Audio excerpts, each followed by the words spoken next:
पूरी इंडिया के सबसे बड़े इन्वेस्टर राकेश झुंझुनवाला की स्टोरी देखें ना दोस्तों, तो यहाँ पे देख सकते हैं हम Rakesh Jhunjhunwala own 33 stock worth of rupees 16,200 crore on the January 2021। और यहाँ पे देख सकते हैं Titan company limited alone the worth of rupees 7,700 crore, यानी जिनकी वर्थ जो है 16,200 करोड़ की जो वर्थ है उससे 50% वर्थ तो सिर्फ एक टाइटन की है। और यहाँ पे देख सकते हैं हम कि टाइटन का क्या था, उन्होंने क्या किया था 2003 में उसको बाय किया था 3 रुपीज़ में, अभी उसकी प्राइस चल रही है 3,000 प्लस।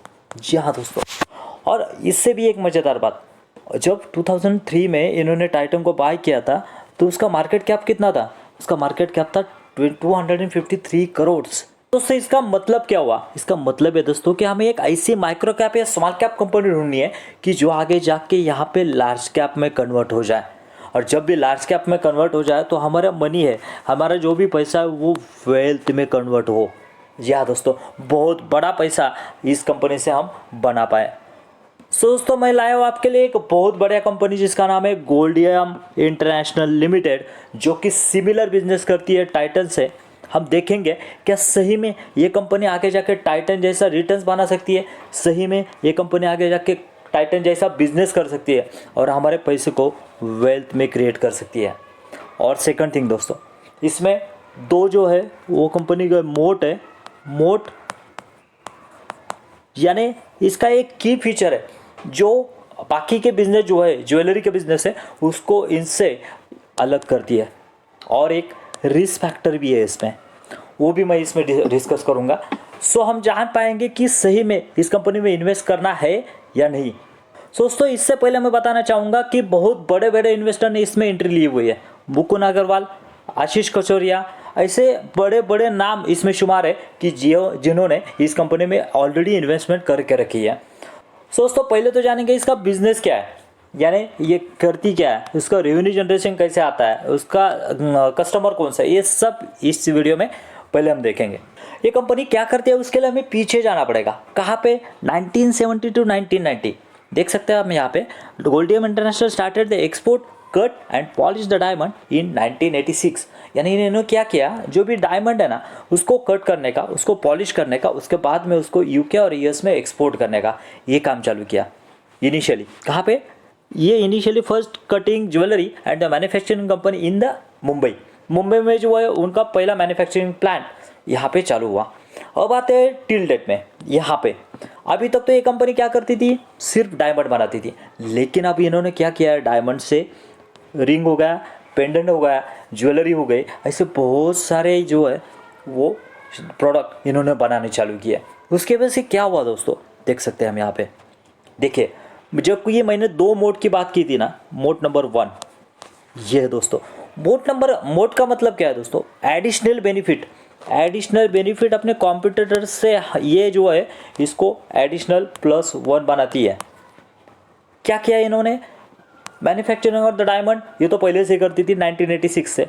उसके बाद में इन्होंने क्रिएटिंग ज्वेलरी, बहुत सारी ज्वेलरीज जो है इन्होंने क्रिएट करना चालू किया।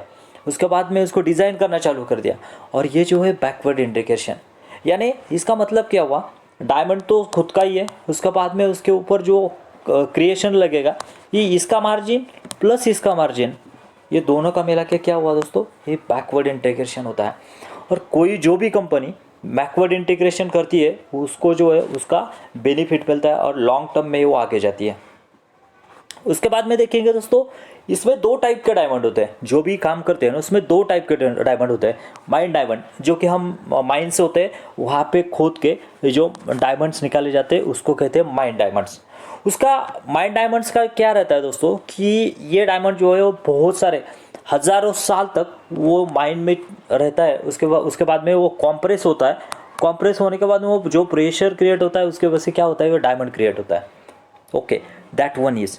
उसके बाद में ये दूसरा जो है लेटेस्ट है दोस्तों बहुत ही नया है मार्केट में, लैब ग्रोन डायमंड।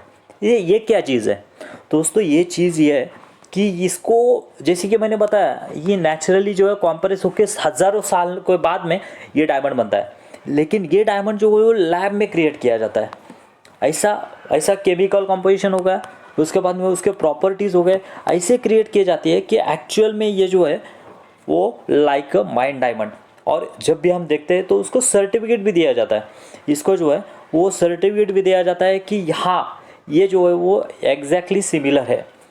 खाली सिमिलर क्या नहीं है, उसका प्राइस दोस्तों, जी हाँ, कि ये डायमंड का प्राइस तो इतना रहता है कि अफोर्डेबल नहीं रहता है आम आदमी के लिए या फिर जिनको बाय करना है उनके लिए।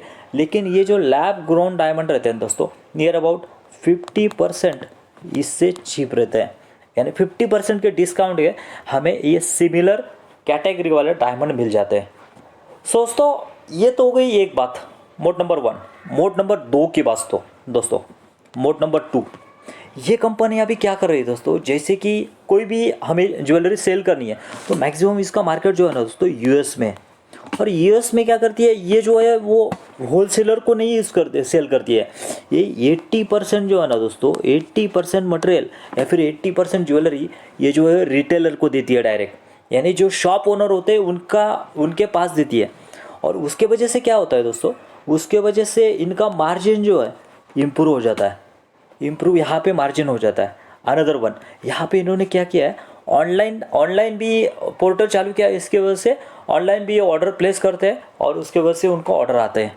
और उसका रीज़न क्या है, उसके वजह से क्या होता है, उनकी इन्वेंट्री टर्नओवर जो है ना वो कम हो जाता है विद इन 1 वीक। जैसे कि ऑर्डर आ गया विद इन 1 वीक ये ऑर्डर जो है वो फुलफिल कर दे, उसी वजह से उनको इन्वेंट्री भी कम रखनी पड़ती है। रिड्यूस द डेटर डेज, अगर इन्वेंट्री कम रखनी पड़ती है ऑब्वियसली उसको क्या होता है, डेटर डे जो है उनको पेमेंट जो करना है वो देर से कर सकते हैं। Better cash and equivalence, cash भी अच्छी तरह से वो मैनेज कर पाती है और EBITDA मार्जिन भी उससे उसके बढ़ जाते हैं। ये सभी रीज़न है दोस्तों कैपिटल ऑप्टिमाइजेशन के। तो दोस्तों ये तो हो गया क्वालिटेटिव एनालिसिस। अब हम बात करेंगे fundamental analysis of the Goldiam international limited के बारे में।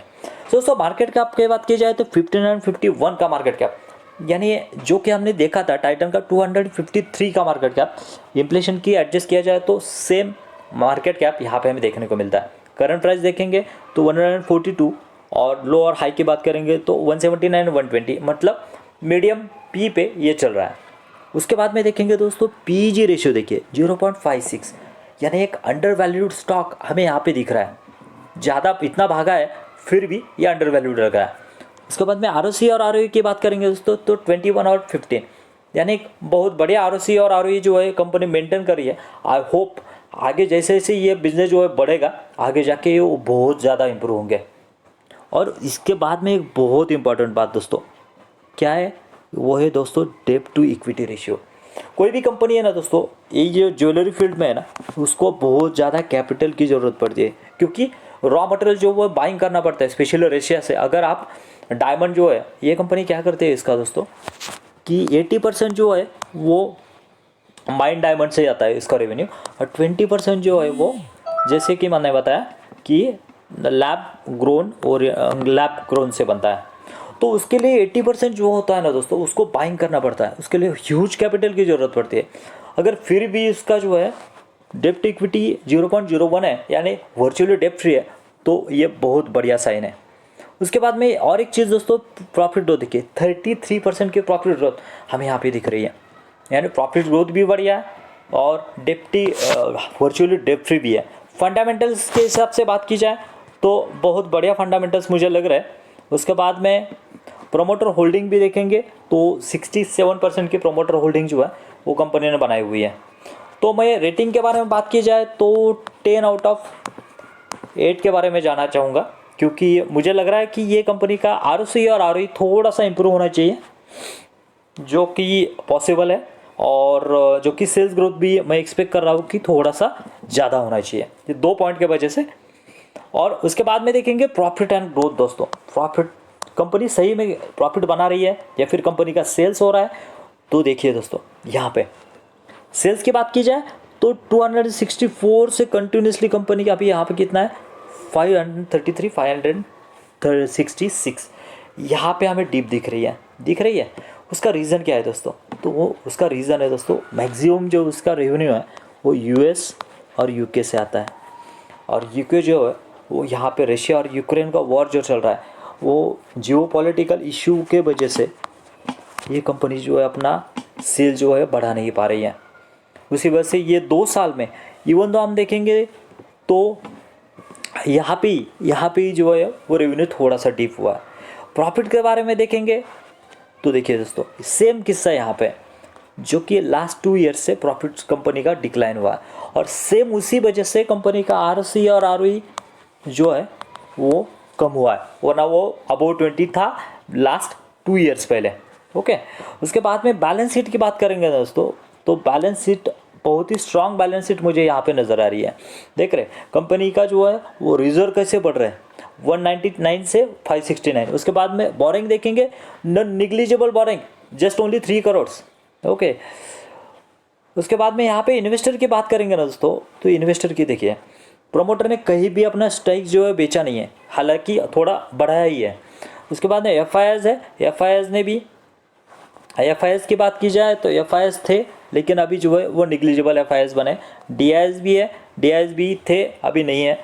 उसके बाद में पब्लिक जो है, पब्लिक का 33% स्टेक यहाँ पे बना हुआ है। सो दोस्तों ये था पूरा एनालिसिस अबाउट द गोल्डम इंटरनेशनल पर के बारे में। सही में क्या आप इसके इन्वेस्टर है और आपको ये स्टॉक एनालिसिस कैसा लगा मुझे कमेंट करके बताना मत भूलिए।